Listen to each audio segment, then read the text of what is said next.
Start. 34 की कौन सी entry नहीं समझ आई? 34 की थर्ड। सेकंड भी नहीं समझ आई? मनन सेकंड में क्या है ऐसा यार? 34 की सेकंड एंट्री कर रहा हूं, देख लो एक बार।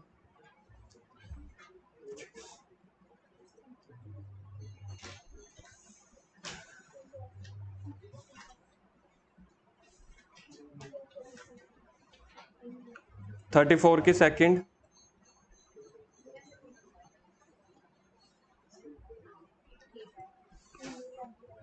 Purchase account debit.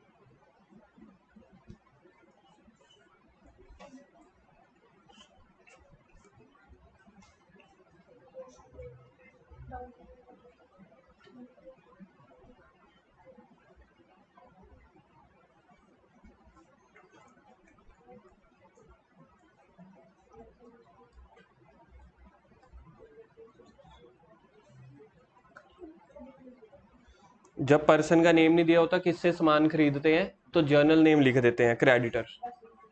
क्रेडिटर लिख सकते हैं या आप सप्लायर भी लिख सकते हो। नवजोत होमवर्क करके आए थे? क्यों? चलो मंडे को अब आपको मेरा दूसरा रूप देखने का मिलेगा। अब ये वीकेंड में कुछ नहीं कह रहा। मंडे को सबसे पहले कॉपीज चेक होंगी, ठीक है? हाँ जी, हाँ। मुझे लगता है हंसी मजाक से या प्यार से हमारा ये बैच नहीं चलेगा, ठीक है? मेरे को अब स्ट्रिक्ट होना ही पड़ेगा, नहीं तो फिर तो हमारे सिलेबस रह जाएंगे। चलो और बताओ कौन सी एंट्री नहीं हुई?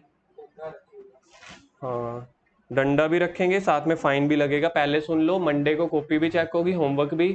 10 रुपये पर क्वेश्चन का फाइन है। स्टार्टिंग से? स्टार्टिंग से यानी कि इस जो मेरे नोट्स के है ना, ये जर्नल चैप्टर के, नहीं नहीं नहीं, जर्नल चैप्टर के नोट्स, जो ये मैंने अपने नोट्स दिए हुए हैं। बुक वाले हो सकता है ना भी हुए हो।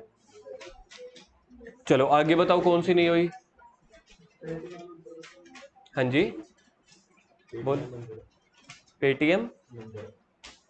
क्यों? हाँ करो करो, बड़ी यही मेरे वाले नंबर पे कर दो पेटीएम।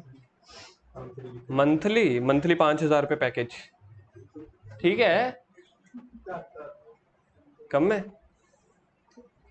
और पहले डाउट पूछो जल्दी से। नहीं है? चलो फिर मैं आगे करवाऊं, है? जल्दी जल्दी जल्दी। 34 का 7। 34 की 7th। Withdraw from bank for office use 1750। पहले तो इसका मतलब लिखो, इसका मीनिंग लिखो यहाँ पे। बैंक से कैश निकलवाया, लिखो। बैंक से कैश निकलवाया, शॉप पे लेकर आए, शॉप पर लेकर आए। बैंक से पैसा निकलवा के शॉप पर लेके आए। ऑफिस यूज का मतलब होता है बिजनेस यूज। तो बिजनेस में कैश आएगा ना, तो कैश अकाउंट को डेबिट कर दो। Cash account debit to bank account. जहां से आया जो चीज बढ़ रही है उसको डेबिट कर दो, जो चीज कम हो रही है उसको क्रेडिट कर दो। पहले इसको लिखो सी, ये कॉन्ट्रा एंट्री है। कितने पैसे निकलवाए हैं बैंक से? 1750। हाँ जी आगे। Cash account debit to bank contra entry है। ये कॉन्ट्रा एंट्री का मतलब होता है बैंक से पैसा निकलवाया या फिर बैंक में पैसा जमा करवाया। चलो और बताओ कौन सी? मैं क्वेश्चन सोल्व करके भेजूंगा आपको, होमवर्क वाले ना। नहीं, नहीं भेजूंगा। हाँ, नहीं, अब उन्होंने किए ही नहीं, फिर क्या फायदा ना। जिन्होंने भी नहीं नहीं किए इन्होंने, हाँ। 1 2 3 4 जनों ने तो नहीं किया। मैंने ना, आप होमवर्क करके आए हो तीनों क्वेश्चंस? चलो, और डाउट देखो कुछ है, मैं आगे करवाऊं। सर 34 का थर्ड पार्ट, सेल गुड्स 8000। कौन सी रेट लेना है, 8000 या 75 या फिर सेल की है ना, देखो ये लिखा तो हुआ है 4 रुपीज 8000, वो सिर्फ मैंने चैरिटी वाले पे बताया था। यार यहाँ पे लिखा हुआ है ना, सेल गुड्स फॉर 8000, इसकी हिंदी होती है 8000 की गुड्स बेची। कॉस्टिंग का मतलब होता है इतने का हमने खरीदा था। हम तो ये देखेंगे ना हमने बेची कितने की, बेची तो हमने 8000 की। Trade discount 20%, 5% cash discount. Cash account debit, discount allowed debit to sales. 8000, 8000 में से ट्रेड डिस्काउंट कितना है?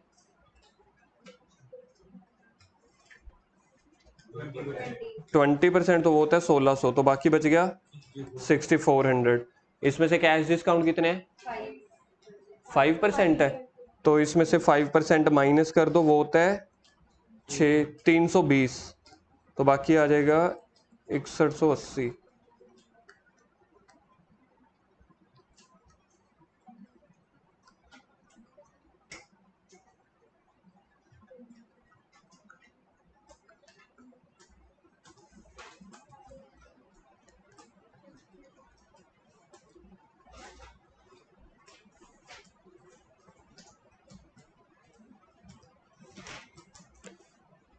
चलो आ जाओ नेक्स्ट क्वेश्चन पे। 36 भी होमवर्क का था ना? है कोई डाउट 36 में? लास्ट एंट्री करो अब अपने आप, अभी अभी करवाई है। सुधीर कुमार से हमने 30,000 लेने थे। हाँ, 30,000 रुपीज हमने लेने थे, वो इंसॉल्वेंट हो गया। इंसॉल्वेंट यहाँ पे लिखा हुआ है ना, फेल टू पे द अमाउंट, तो बाकी 45 पैसा दे रहा है। 45 पैसा मतलब 45%। बैंक अकाउंट डेबिट, 30,000 का 45% कितना होता है? 30,000 का 45%।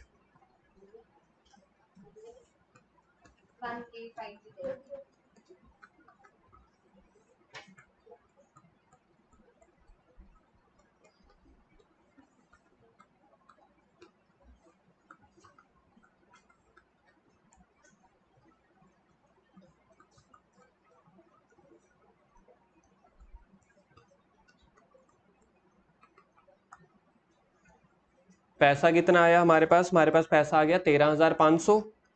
16,500 हमारा डूब गया, यानी कि लॉस हो गया, तो लॉस हमेशा डेबिट में। सुधीर अकाउंट का पूरा अकाउंट क्लोज हो गया 30,000 से, मतलब उसने 30,000 के बदले में सिर्फ 13,500 रुपये दिए। तो ये हमारा जो 16,500 है, इसको लिख देना लॉस। बैड डेट्स का मतलब होता है लॉस, पैसा डूब जाना।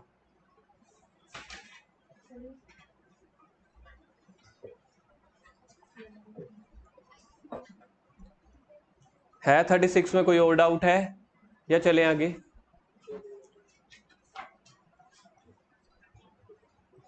आ जाओ 37 पे आ जाओ।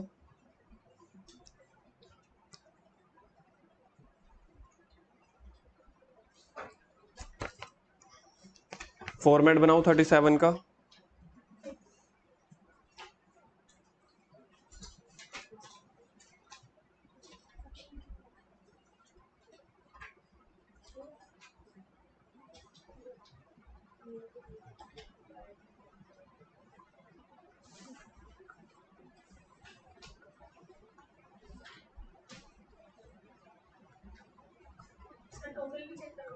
हाँ जी, पर क्वेश्चंस सारे चेक करूंगा, मतलब नंबर ऑफ क्वेश्चंस। अब जैसे हम 37 पे पहुंच गए हैं, तो आज हमने कम से कम 3 या 4 क्वेश्चंस करने हैं, तो 40 हो जाएंगे। 5 होमवर्क के लिए दूंगा, तो कम से कम 45 तो चेक करूंगा। आज भी 5 दूंगा, अगली वाली 1 2 क्लासेस में। मैंने आपको पहले भी बोला था, चैप्टर के जो लास्ट 2 3 दिन हुआ करेंगे, उसमें होमवर्क ज़्यादा दिया करूंगा, ताकि चैप्टर जल्दी फिनिश हो जाए। ठीक है, जितनी जल्दी फिनिश करेंगे उतनी जल्दी में रिवीजन का टाइम मिलेगा। चलो पहली एंट्री है, फर्स्ट एंट्री, ऊपर लिखो date particulars, debit credit.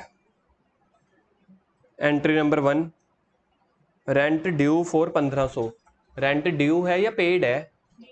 Due और पेड सेम चीजें होती हैं या अलग अलग? अलग अलग। तो इसकी एंट्री क्या बनेगी? Rent account debit to rent. बिल्कुल ठीक है, rent account debit to rent outstanding.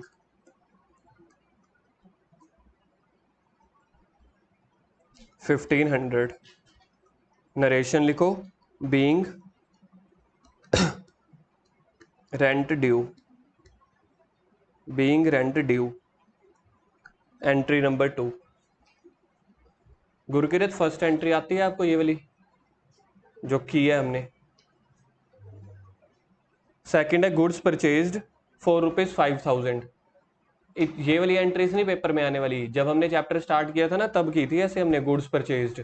ये इतनी आसान एंट्रीज नहीं बुक में आने वाली, सॉरी पेपर में, लेकिन मैं ये देखना चाहता हूँ आपको आती है गुड्स परचेज्ड? Cash account. ठीक है, हाँ तो नहीं दिया हो तो कैश ही मानते हैं। मैंने आपको एक चीज सिखाई है मैंने, जब पर्सन का नेम दिया हो ना तब क्रेडिट में होती है, अदरवाइज बाकी सारे कोई भी कॉम्बिनेशन हो तो मतलब कैश में खरीद दिया आपने। Purchase account debit. सिमर आपको आती है ये वाली एंट्री, ये जो भी कर रहे हैं? परचेज को हम डेबिट क्यों कर रहे हैं? क्योंकि परचेज हमारे लिए खर्चा है, तो खर्चे हमेशा डेबिट होते हैं। टू कैश, कैश को क्रेडिट क्यों कर रही है? क्योंकि सामान खरीदा होगा तो पैसा तो दिया होगा ना। नवजोत आपको समझ में आ रही है? पक्की बात है? फिर होमवर्क क्यों नहीं होता? अगर देखो डाउट है ना, अगर आपको समझ ना आ रहा हो तो साथ साथ पूछ लिया करो। Navjot, I am talking to you ना।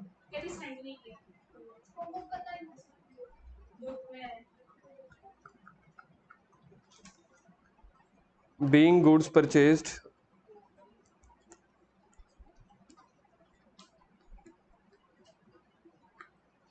Being goods purchased. Entry number 3। Gurvilas narration भी लिखनी है साथ साथ, आप लिख रहे हो नरेशन? सेकंड की नहीं लिखी ना? हाँ। Third, purchased horse for 6000, carriage paid 1500।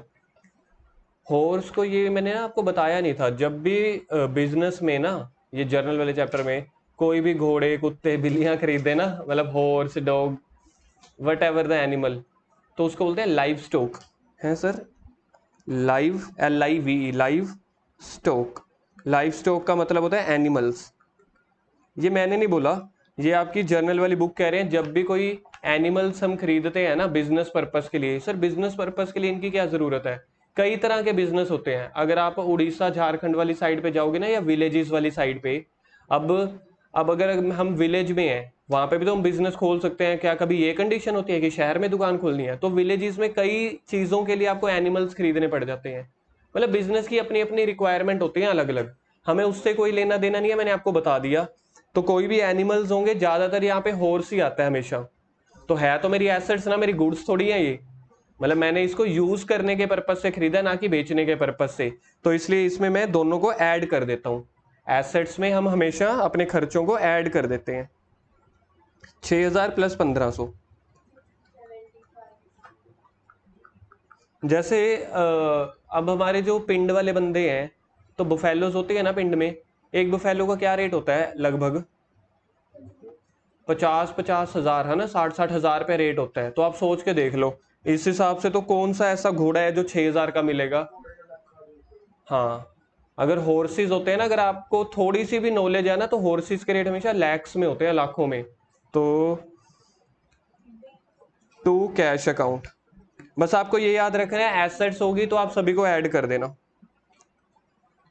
Narration being horse purchased. Gurvilas करो, फिर आप रुक जाते हो।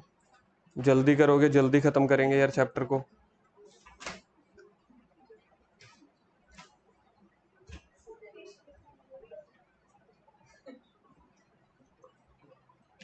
बहुत जरूरी। अगर एक नंबर का समझ लो एक एंट्री होती है तो फिर हमें आधा मिलता है पेपर में। कर्ली नरेशन लिखने के 0 हो सकता है, जो नंबर पिछले क्वेश्चन में दिए हों उसको भी काट लें वो। वी रिसीव ऑर्डर, फोर्थ वाली को इंपॉर्टेंट मार्क करो नोट्स में। गुरविलास यार स्लो बड़े हो, बड़े ढीले हो। तो लिखवा तो रहा हूं मैं नोट्स में, फोर्थ वाले को इंपॉर्टेंट मार्क करो। We receive order on 14 March of 6000 and supply for the same is to be made on 2 days later and cash received on supply date.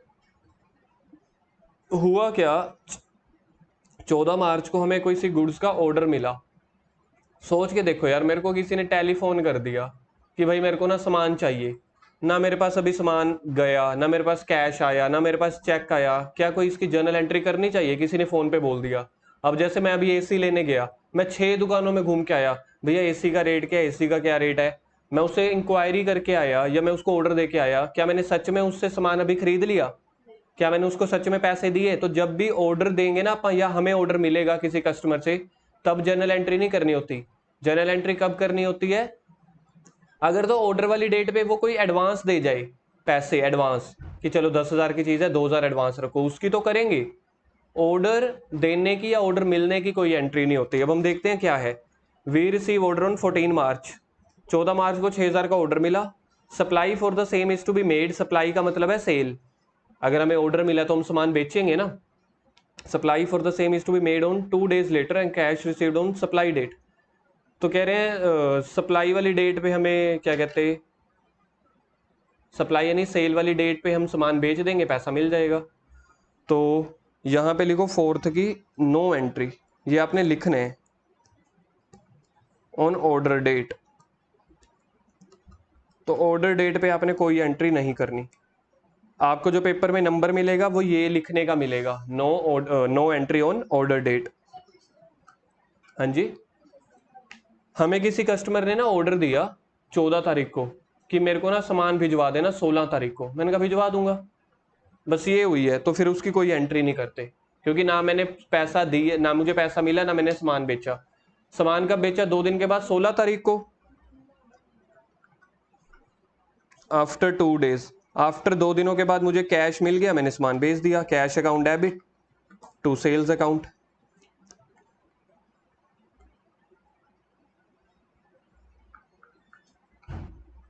ये फोर्थ वाले की एंट्री हो गई, कैश अकाउंट डेबिट। नहीं ये देखो, ये वाली नहीं करनी थी ना, 4 की 2 एंट्रीज है, पहली वाली में नहीं करनी।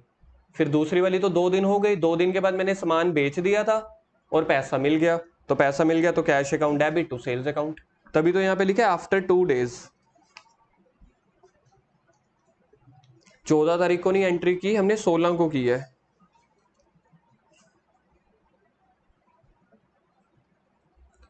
नेक्स्ट आपके पास है started business with 5,000 paid into bank 3,500 immediately.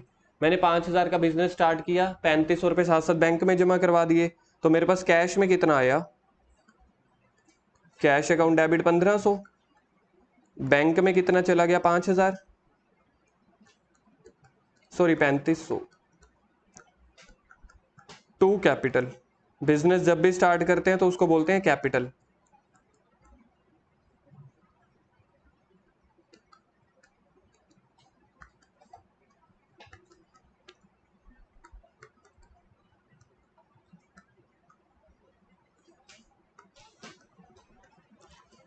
आ गई एंट्री समझ?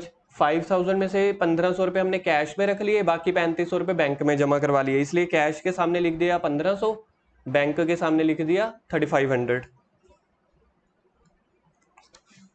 Machine purchase, labour charges, erection charges. Machine हमने खरीदी है 5 लाख की, उसके ऊपर लेबर चार्जेस पड़ गए 25,000 के, इरेक्शन चार्जेस पड़ गए 5,000, तो टोटल मशीन कितने की हो गई?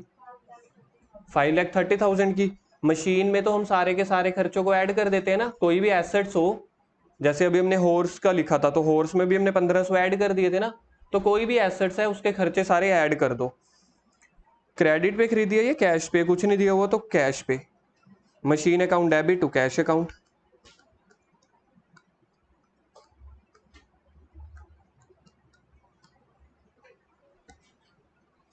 कितना बोला बोला था टोटल? 5,30,000। इरेक्शन का मतलब होता है फिटिंग के, फिट करवाना, लिख लो। इरेक्शन मतलब इंस्टॉलेशन। जैसे जो बड़ी बड़ी मशीन खरीदते हैं, जैसे एसी ले लो आप, एसी की फिटिंग करानी पड़ती है ना, तो उसको टेक्निकली बोल दिया जाता है erection charges. Being machinery purchased.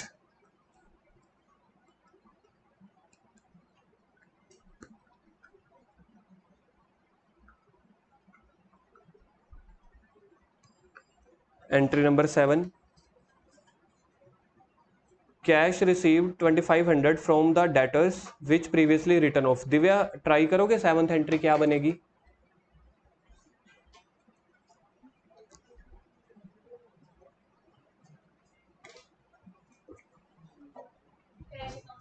बिल्कुल ठीक है। टू डेटर्स नहीं, टू बैड डेट्स रिकवर। पहला तो ठीक था दिव्या आपका, cash account debit to bad debts recover. ये वो पैसा था जो पहले डूब गया था, लिखा हुआ ना रिटर्न ऑफ।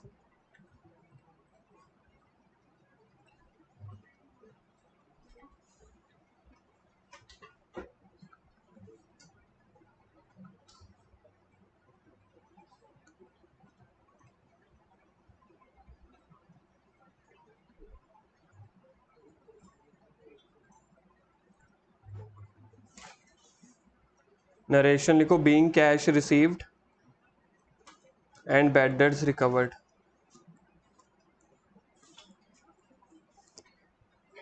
नरेशन लिखो, being cash received and bad debts recovered. Entry number 8, 8 को करो कम से कम 5 स्टार मार्क करो। ये मुक्का स्कूल की एंट्री है,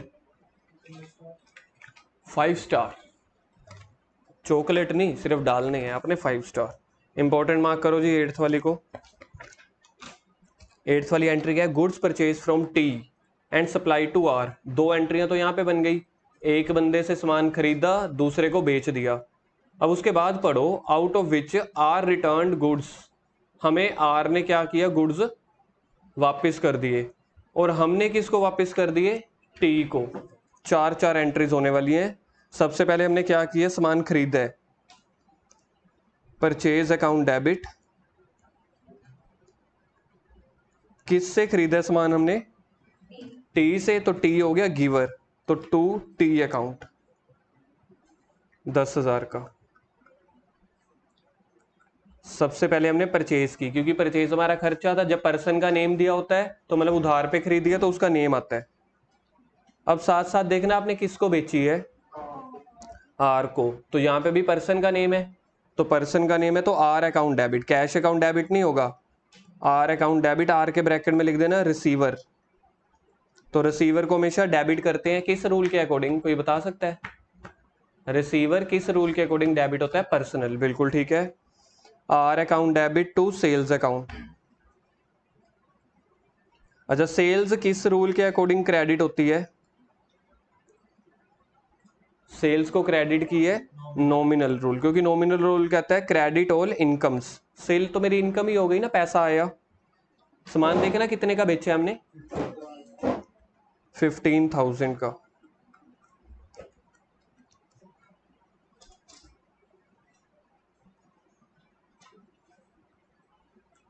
अच्छा, अब इसके बाद क्या हुआ कहानी में? आर ने हमें सामान वापस बेच दिया ना। आर को हमने क्या किया था? सामान बेचा था, तो उसने हमें वापस कर दिया। तो अब ये वाले के अपोजिट एंट्री कर देनी है। पहले आपने सेल को डेबिट किया था ना, मतलब आपने किसी को सामान बेचा, वो आपको वापस दे रहा है, तब आपको उलट एंट्री कर देनी है। तो सेल्स को डेबिट कर दो, लेकिन लिखते क्या है? सेल्स रिटर्न लिखते हैं, सेल्स रिटर्न अकाउंट डेबिट। ऊपर में आपने डेबिट किसको किया था? सर आर को किया था, तो अब आर को क्रेडिट कर दो to R account.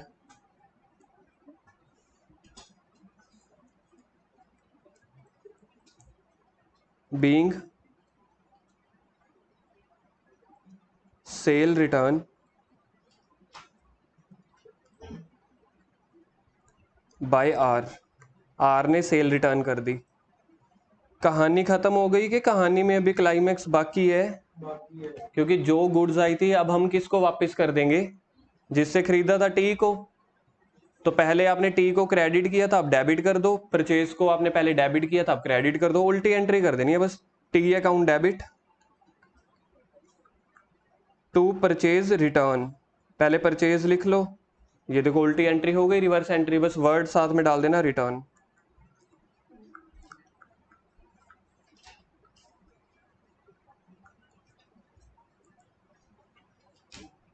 being goods returned to R, sorry to T।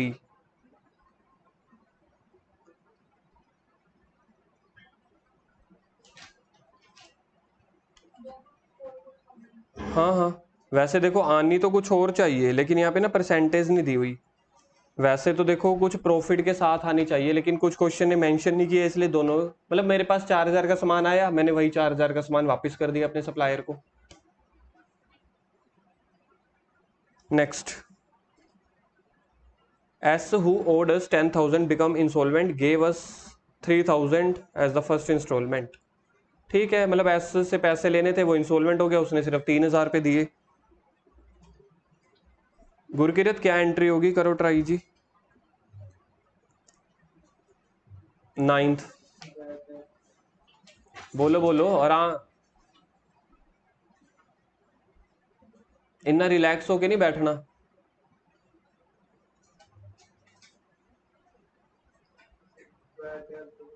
हाँ बोलो यार, बैड डेट्स अकाउंट आगे बोलो। हाँ गुरविलास, आप आपसे पूछ लूं? फिर जब आपसे पूछता हूँ तब आप बोलते नहीं, फिर आप उसको मत बोलो ना यार, उसको भी तो सीखने दो। आपने तो सीख लिया है यार, ये तो पहले का लगा हुआ है, इसको तो आती है। आप ट्राई करो। बैड डेट्स अकाउंट डेबिट आगे बोलो। 2, कितने कितने अमाउंट? आज के दिन में भी 2 बार कर लिया है गुरकिरत, ऐसे नहीं कहानी आगे बढ़ेगी। नवजोत एंट्री बोलो 9th। क्यों नहीं पता? कंफ्यूजन तो है ही नहीं, 2 बार तो आज ही कर ली ये एंट्री हमने पिछले क्वेश्चंस में। हाँ जी,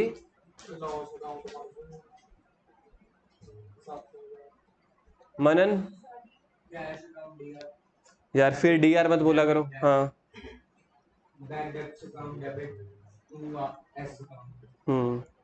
नवजोत जी मेरे को बताओ इसमें क्या दिक्कत है, मेरे से पूछो पहले इस एंट्री में। Cash account debit, bad debts account debit to S account. यार एस है, ठीक है, अगर नहीं समझ आता तो हिंदी या पंजाबी में अपने नोट्स पे लिखना शुरू करो। इतना शर्माना नहीं है, अकाउंट्स में आपको अपने नोट्स हेडर फुटर भी भरने पड़ेंगे। कई चीजें मैं आपको बिल्कुल एक देसी लैंग्वेज में सिखाता हूँ, तो आप अपना लिख लिया करो। मैं अब हिंदी पढ़ रहा हूँ, हिंदी देखो इसकी क्या है। S who owed us 10,000, S ने हमें 10,000 रुपए देने थे, लिखो पहले इसको नोट्स में, नहीं तो फिर ये एंट्री में आपको कंफ्यूजन होगी। एस ने हमें 10,000 रुपए देने थे, बट उसने सिर्फ 3,000 दिए। एस ने हमें 10,000 रुपीज देने थे, बट उसने हमें सिर्फ 3,000 दिए। हम बिजनेस हैं, एस हमारा कस्टमर था। तुम बताओ मुझे एस से कितने पैसे मिले हैं? 3,000। तो कैश अकाउंट डेबिट कर दो, क्योंकि जब पैसा मिल रहा होता है तो कैश डेबिट हो जाता है। कितने का लॉस हो गया हमें? 7,000 का। तो लॉसेस हमेशा डेबिट में आते हैं, उसका नाम है बैड डेट्स। तो देखो मैंने लॉस को लिख दिया 7,000, और एस से कितने पैसे लेने थे टोटल? 10,000। हाँ,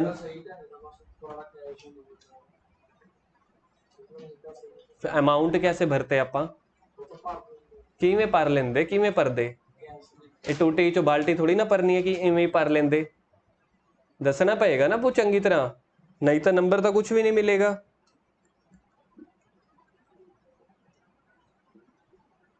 being cash received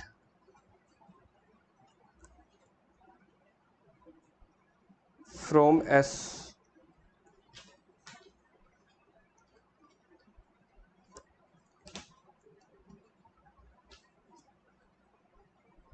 entry number 10th है, लास्ट ईयर सैलरी पेड।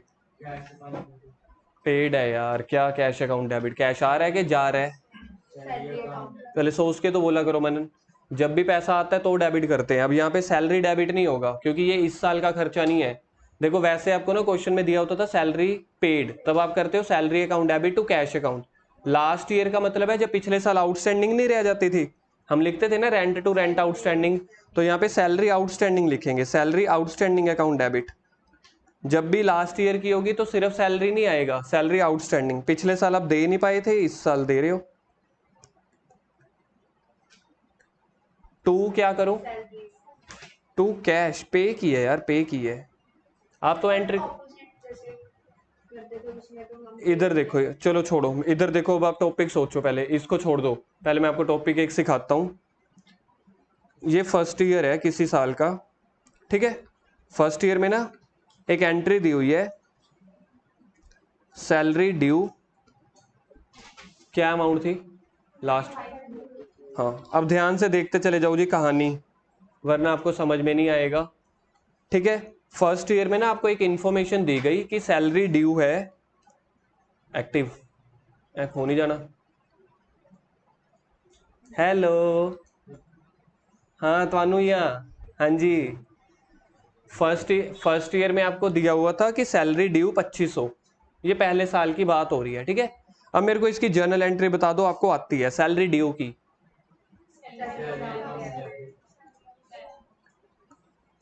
नहीं दिव्या नहीं, टू सैलरी आउटस्टैंडिंग, ये ड्यू की एंट्री पूछ रहा हूँ दिव्या मैं, ध्यान से देखो, लिखा हुआ है ना, तो salary account debit to salary outstanding 2500।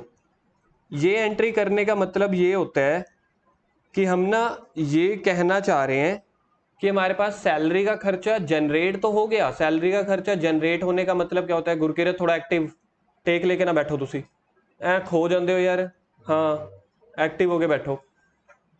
Salary due का मतलब ये होता है कि सैलरी ना, मतलब आपने किसी पर्सन को 1 महीना काम करवा लिया, 1 साल काम करवा लिया, उसको पैसे नहीं दिए, लेकिन हमारा जो एक्रूवल कॉन्सेप्ट होता है, याद है आपको अकाउंट्स की दूसरी कसम क्या होती थी, अकाउंट्स की दूसरी कसम होती थी एक्रूवल कॉन्सेप्ट। वो ये कहता था सारी ट्रांजैक्शन को रिकॉर्ड कर लो, चाहे कैश है चाहे क्रेडिट है। तो उस कॉन्सेप्ट के अकॉर्डिंग ना आपने ये वाली देखो, ये वो एंट्री को भी आपने जर्नल एंट्री में कन्वर्ट कर लिया जिसमें आपने कैश नहीं दिया, सिर्फ आप ये शो कर रहे हो कि सैलरी का खर्चा हो गया, इसलिए देखो मैंने डेबिट में कर दिया, लेकिन मैं उसको पे नहीं कर रहा, तो मैंने टू कैश नहीं लिखा, टू सैलरी आउटस्टैंडिंग लिख दिया। तो ये एंट्री ये दर्शाती है कि सैलरी का खर्चा हो गया, सामने वाला बंदा ना आपकी दुकान में काम करके चला गया लेकिन कैश नहीं दिया, तो इसलिए हमने लिखा salary account debit to salary outstanding. अभी कैश नहीं दिया, क्या कभी कैश नहीं दोगे, थोड़े दिनों के बाद तो दोगे ना, या अगले साल दोगे। तो ये फर्स्ट ईयर में ना ये एंट्री हुई। अब हम भागते भागते भागते भागते पहुंचे जी सेकंड ईयर में, पहला साल खत्म हो गया, कोई बात नहीं जी, बिजनेस तो पूरी जिंदगी चलता ही रहता है ना। तो दूसरे साल में आया ये एंट्री कि जो लास्ट ईयर की सैलरी थी ना, लास्ट ईयर की सैलरी जो ड्यू थी, जो आपने पे नहीं की थी, यहां से पता चल रहा है ना, पे नहीं की, last year salary due now paid. अब ये कह रहे हैं इस साल अब हमने पे कर दी, तो पहले आपने सैलरी आउटस्टैंडिंग को क्रेडिट किया था ना, तो इसलिए आपने सैलरी आउटस्टैंडिंग का अकाउंट क्लोज कर देना है, इसलिए मैं इसको डेबिट करूंगा सैलरी आउटस्टैंडिंग, कितने से 2500 से। एक बार आपने ये वाले अकाउंट को देखो क्रेडिट किया था, यहाँ पे एक बार आपने क्रेडिट किया था सैलरी आउटस्टैंडिंग को, तो जब आप किसी भी अकाउंट को नील कर रहे होते हो ना, खत्म कर रहे होते हो, तो उसको अपोजिट कर देते हैं। तो पहले क्रेडिट किया था, अब डेबिट कर दो। अब डेबिट करने से आप क्या कर रहे हो, पे कर रहे हो, मतलब अब वो सही समय आ गया जब आप अपने वर्कर को पैसे दे रहे हो, ले भाई तेरे पैसे पिछले साल देना भूल गए थे। तो टू क्या करेंगे, कैश अकाउंट। अगर आप लोगों ने देखो टू सैलरी कर दी, फिर तो आपने एंट्री को ही पूरा कैंसिल कर दिया। पहले आपने किया सैलरी टू सैलरी आउटस्टैंडिंग, दूसरे में कर दिया सैलरी आउटस्टैंडिंग टू सैलरी। अरे भाई साहब को पैसे भी तो देने हैं ना। वो कहेगा जर्नल एंट्री का मेरे से क्या लेना देना, आप अपनी डायरी में कुछ भी लिखो, आप अपने एंट्री में कुछ लिखो, वर्कर तो पैसे मांगेगा ना। तो अल्टीमेटली आपने कौन सा अकाउंट कैंसिल की है, सिर्फ सैलरी आउटस्टैंडिंग। देखो यहां से मैं कैंसिल कर रहा हूं क्रेडिट वाला, यहां से डेबिट वाला, तो इसको बोलते हैं आपकी नेट एंट्री क्या बच गई, नेट एंट्री आपकी बच गई। अब जिसको मैं हाईलाइट करूंगा देखना, नेट एंट्री बच गई salary account debit to cash account. और होना भी तो यही चाहिए था ना, एक तो आपका खर्चा हो गया सैलरी, मतलब वो डेबिट में आना चाहिए, और आपने कैश पे कर देना है तो क्रेडिट में आना चाहिए। तो जब हम सैलरी आउटस्टैंडिंग अकाउंट खोलते हैं ना, वो सिर्फ ये दिखाने के लिए खोलते हैं कि अभी पैसे नहीं दिए, कुछ दिन के बाद ले लेना।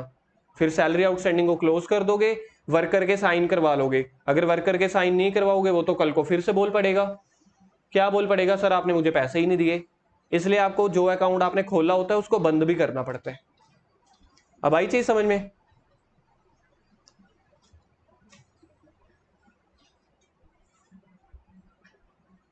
इसलिए ये जो एंट्री थी ना, ये वाली एंट्री सिर्फ आपसे क्या पूछी हुई थी? ये वाली एंट्री सिर्फ आपसे पूछी हुई थी लास्ट ईयर सैलरी पेड। इन्होंने आउटस्टैंडिंग की सैलरी नहीं पूछी, इन्होंने बोली है जो आउटस्टैंडिंग सैलरी आपने बाद में पे की थी ना वो वाली कर दो। तो उसकी एंट्री बनेगी outstanding salary account debit to cash account. इसका मतलब सर देखा जाए तो ये फर्स्ट ईयर वाली एंट्री नहीं है, ये सेकंड ईयर वाली एंट्री है। किसको समझ में आया? फर्स्ट ईयर वाली में तो आउटस्टैंडिंग सैलरी किया होगा आपने, सैलरी टू आउटस्टैंडिंग सैलरी। इसका मतलब है ये सेकंड ईयर वाली एंट्री है। नरेशन लिखो, narration being salary outstanding is now paid, being salary outstanding is now paid. इस साल अब हमने उनको पे कर दिया।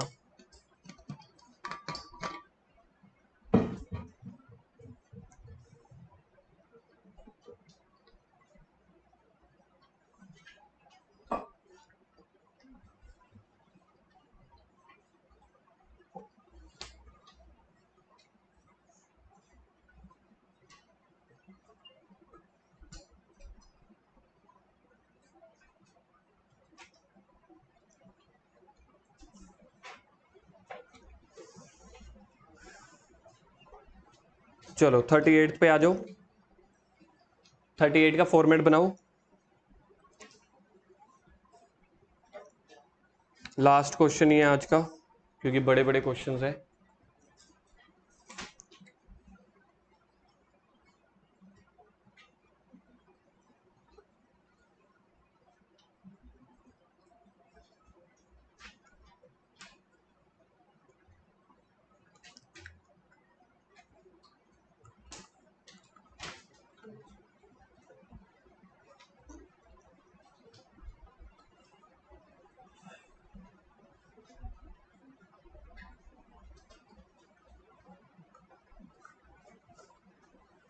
First entry received a VPP. VPP का मतलब लिख लो परचेज। जब आप सामान कोरियर या पोस्ट के थ्रू मंगाते हो, वैल्यू पेबल पार्सल बोलते हैं इसको ना। सिंपल मतलब होता है परचेज। तो आपने सामान कितने का मंगाया? 25,000 का। आपकी दुकान में आ गया, आपने पीएन को भेजा to collect it, who paid 200 as cartage. तो ये परचेज गुड्स हैं। तो आपने गुड्स मंगवाई हैं 25,000 की। जब हम गुड्स मंगवाते हैं तब कैरिज को बीच में ऐड नहीं करते, तब उसको एक्स्ट्रा लिखते हैं। जब हम एसेट्स खरीदते हैं तब तो ऐड कर देते हैं, जब गुड्स खरीदते हैं तो ऐड नहीं करते, अलग अलग लिखते हैं। तो purchase account debit, cartage account debit to cash.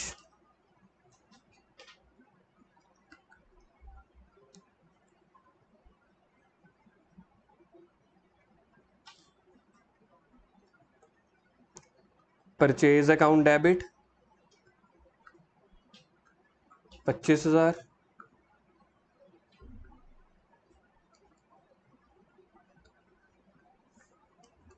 Cartridge account debit कितना था? 200 था, देखना।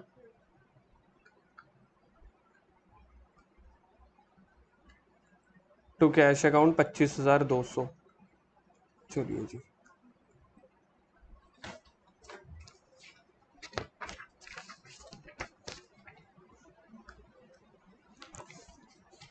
सेकंड एंट्री है received 1,000 from sale of old newspaper and 4,000 from sale of old chair. मतलब हमने वो बेच दी, न्यूज़पेपर बेची है 1,000 रुपए की, और पुरानी कुर्सी बेच दी 4,000 की। तो बिजनेस में कैश कितने का आया? कितने का मनन? 5,000 का आएगा ना। तो कैश को डेबिट करूं या क्रेडिट? कैश आ रहा है, कैश अकाउंट डेबिट। तो टोटल कैश आ गया 5,000 का। और बिजनेस से क्या चला गया? तो 2 न्यूज़पेपर, 1,000 की न्यूज़पेपर गई, to old chair, old chair जब भी लिखना है ना ब्रैकेट में फर्नीचर लिख देना।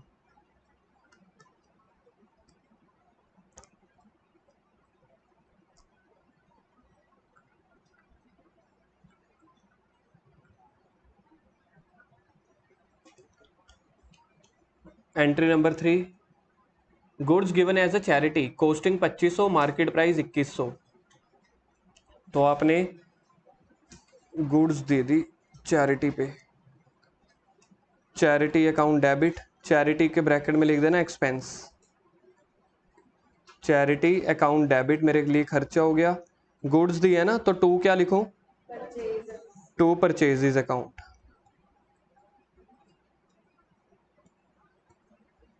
बुक है किसी के पास, बुक लेके आया कोई, दिखाना। एक डाउट है यार मेरे को, पता नहीं अब 2100 और 2500 में से ना,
अभी आप ना यहाँ पे कोस्टिंग लिखो, मतलब जितने की हमारी सामान था ना, इसके ना साइड में ना क्वेश्चन मार्क डाल देना। इसका मैं आपको क्लियर करके बताऊंगा, मेरे को थोड़ा सा डाउट हो रहा है इस वाली एंट्री पे ना। अभी आप 2500 लिखो जो हमारी कॉस्ट है, क्वेश्चन मार्क डाल देना, ये कहीं साइड पे लिख लेना, ठीक है, मुझे मंडे याद करवाना। नेक्स्ट एंट्री है received cash of 5500 from a debtors, return off as a bad debts last year. Navjot अब बता सकते हो ये एंट्री, टू नहीं बोलते, सिर्फ कैश बोलते हैं, ठीक है, बिल्कुल ठीक है entry, cash account debit to bad debts recover.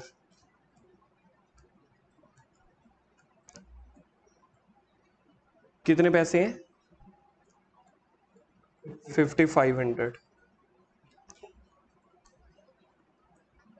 Entry number 5, sold goods costing 80,000 for 1 lakh. कितने का सामान कितने में बेचा आपने, 80,000 वाला 1 लाख में ना, तो गुड्स बेची है तो गुड्स में कभी भी अलग अलग नहीं दिखाते बेचने को, तो cash account debit to sales account, cash account debit to sales account. कितने का, 1 लाख का, जितने में आप बेच रहे हो।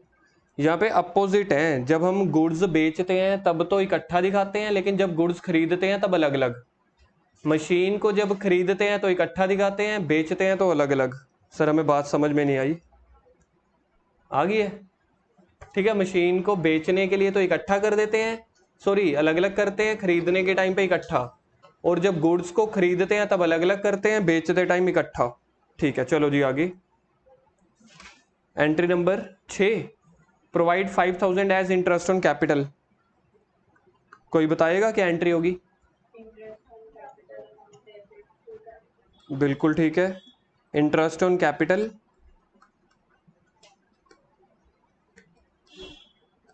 To capital.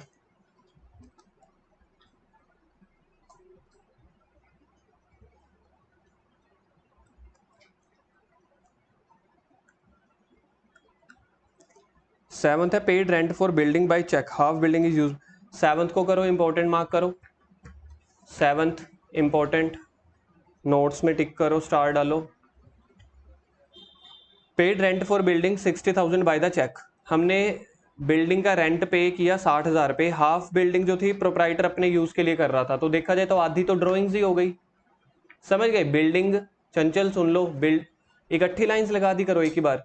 हमने बिल्डिंग का रेंट कितना दिया? 60,000। 60,000 में से आधी बिल्डिंग घर के लिए यूज कर रहे हैं, तो घर वाली चीज क्या होती है? ड्राइंग ना। तो कितने की ड्राइंग बन गई? 30,000 की। तो ड्राइंग्स अकाउंट डेबिट, ड्राइंग्स हमेशा डेबिट में आती है, ड्राइंग्स अकाउंट डेबिट 30,000। बाकी जो 30,000 बच गया वो बिल्डिंग का रेंट हो गया, रेंट अकाउंट डेबिट। लेकिन दुकान में से टोटल पैसे कितने चले गए? 60,000। तो टू बैंक अकाउंट, चेक दिया था ना, तो बैंक आ रहा है।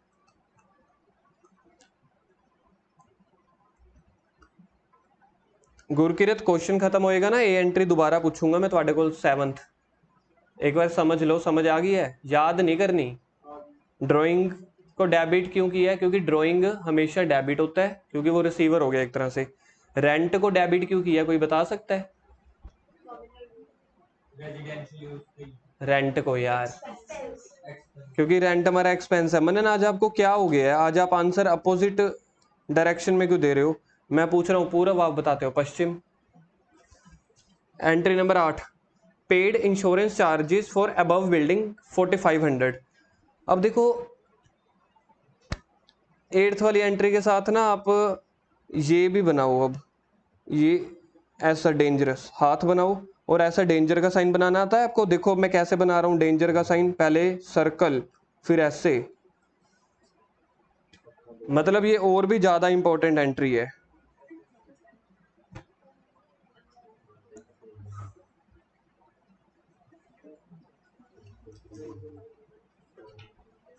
ये वाली जो एंट्री बताएगा उसको 2 रुपए वाला एक पेन फ्री।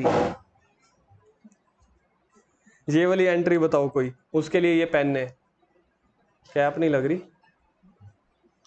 बताओ बताओ। हाँ लग गई। ये एंट्री के साथ ये पेन उसको चला जाएगा। Insurance debit to cash. गलत। इतनी आसान होती तो। डेबिट सही। हाँ पूरी बोलो ना। Debit to cash. गलत, गलत। कोई तो ले लो ये पेन। दिव्या ट्राई तो करो प्लीज, नवजोत ट्राई करो। 7th और 8th एंट्री को ना कनेक्टेड करके पढ़ना है आपने। अब इन्होंने 8th एंट्री में बोला है paid insurance charges for above building.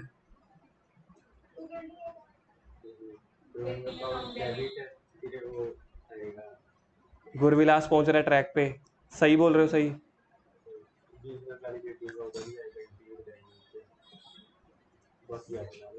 बाकी मैं नहीं, फिर तो पेन दी मैं खाली कैप दूंगा। गुरविलास ने बड़ा सही तरीका सोचा है वैसे। गुरविलास एक बार और डिक्टेट करो, शायद कोई और इसको पॉलिश कर दे अच्छे से। गुरविलास कह रहा है ड्राइंग अकाउंट डेबिट, पहला ड्राइंग बोला था ना, फिर कह रहा है बिल्डिंग वाला जो बिजनेस वाली बिल्डिंग है। बाकी अब आप बनाओ पूरी एंट्री। पहले भी तो आपने यही बोली थी, ऐसे नहीं चलेगा। गुरविलास ने जो एंट्री बोली है उसी को सही करो, वो बिल्कुल सही ट्रैक पे आया है। दिव्या एक बार सोचो, आप दिमाग नहीं लगा रहे, पता है आप सोच भी नहीं रहे। नवजोत आप भी सोचो, आप सोच भी नहीं रहे यार। करो एक बार ट्राई। मैं नहीं तो मैं इतनी जल्दी जल्दी क्वेश्चन इस वजह से करा रहा था कि गर्मी लग रही है, जल्दी छुट्टी कर दूं।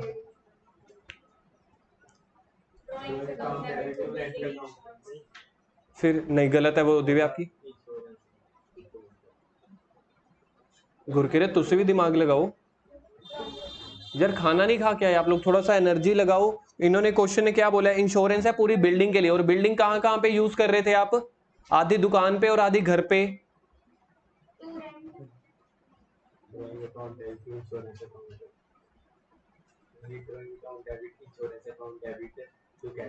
क्या बात है, ये पेन गुरविलास के लिए। और रखो, कोई गल नहीं, तालियां बजाओ पहले सारे गुरविलास के लिए।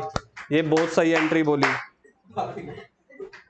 ऐसी वाली तालियां नहीं बजानी, लोग गलत समझेंगे।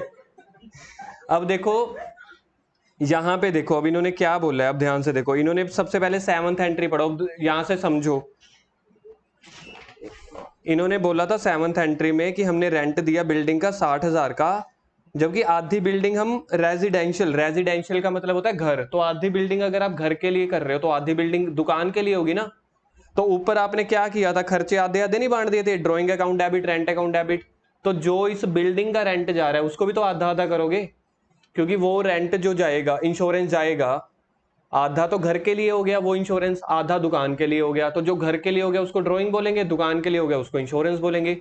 और आप कह रहे हो टू रेंट, मैंने किसी को रेंट थोड़ी दिया, मैंने कैश दिया ना, पेड है। गुरुविलास, आई अप्रिशिएट यू। मतलब सोच के देखो, अगर ये भाई अपने लेवल पे आ जाए ना, अगर होमवर्क करने पे या थोड़ा एक्टिव लेवल पे, टिकने नहीं देगा फिर किसी को। तो कितने का इंश्योरेंस था देखना टोटल, 45। तो उसमें से 2250 तो ड्राइंग के लिए चला गया और 2250 दुकान के लिए। जो दुकान के लिए खर्चा होता है उसको उस खर्चे के नाम से बुलाते हैं, rent account, insurance account, debit. लेकिन फिर क्या हो गया यार, 25 पे तो भी तो कर देता हूं ना। अब क्या पहले 2 एंट्री रहती है, छुट्टी कर दूं? मैं ना डांट देना है आज, एंट्री पूरी करने दो। To cash account 4500। हमेशा थोड़ी ना आधा क्वेश्चन बीच में छुड़वा के करूंगा, कर लो, 2-3 एंट्रीज हो रहे हैं बस। Outstanding salaries at the end of the year क्या बनेगी, ध्यान से पढ़ लेना। ठीक है, बिल्कुल। Salary account debit to salary outstanding,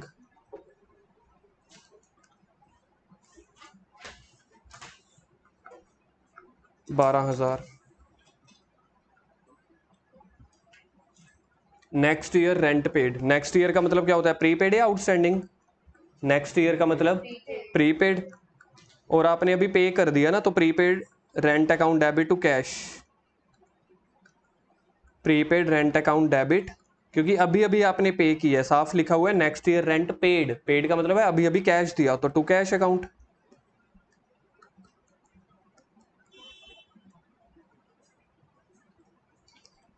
goods destroyed ₹1500 in transit. Transit का मतलब होता है जैसे कहीं से सामान आ रहा हो ट्रक में, ट्रांजिट का मतलब होता है रास्ते में। तो रास्ते में सामान आ रहा था, 1500 का डिस्ट्रॉय होगा। इंश्योरेंस कंपनी ने क्लेम, देखना एडमिट किया या पे किया है, पे किया, तो इसकी पहले 2 एंट्रीज होंगी। लॉस इन ट्रांजिट, वैसे हम loss by theft, loss by fire लिखते थे ना, तो ये लॉस इन ट्रांजिट है। ट्रांजिट का मतलब होता है रास्ते में। कितने का लॉस हो गया, 2 परचेजेस,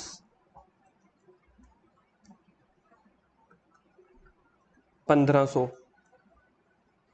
ठीक है जी, पहली एंट्री हो गई। याद है इंश्योरेंस वाले की 2 एंट्री होती हैं। इंश्योरेंस कंपनी ने कितना क्लेम दे दिया आपको, 1200 का, तो cash account debit, cash account debit 1200। Loss कितने का हो गया फिर मुझे, 300 का, तो profit and loss account debit, profit and loss account debit, तो इसके ब्रैकेट में लिख देना ये लॉस हो गया 300 का। 2 क्या करेंगे, इंश्योरेंस तो कहीं आया ही नहीं, यहाँ पे इंश्योरेंस को तो यहाँ पे लिख दिया ना कैश। 2 करते हैं इसको, जब आप ऊपर जिसको डेबिट करते हो, टू लॉस इन ट्रांजिट।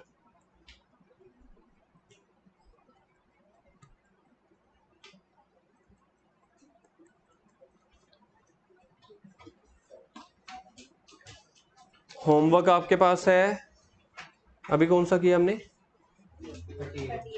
39, 40, 41, 42, 43, 43 तक है, 39 से 43 तक। हाँ जी, ये ना प्रॉफिट एंड लॉस एक अकाउंट होता है, जैसे हमारा चैप्टर है ना जर्नल, ऐसे एक प्रॉफिट एंड लॉस है। उसमें क्या करते हैं, एक जगह पे हम सारे प्रॉफिट लिखते हैं, एक जगह पे सारे लॉस, तो वो उस फॉर्मेट का नेम होता है प्रॉफिट एंड लॉस।